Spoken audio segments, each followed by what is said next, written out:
This bill will have a lot of impact because commonly we've known and we've seen that when we are doing party nominations, we realize that sometimes they are not free and fair.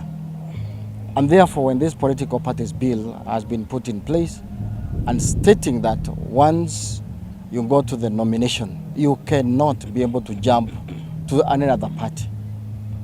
Therefore, when this bill is passed, and we happen to have some injustices in various political parties, we realize that there will be people who the wananchi want, but because there was some injustice done, then these people will be locked out of various positions. Many of these entities that call themselves political parties do not actually even meet the criteria or threshold of political parties.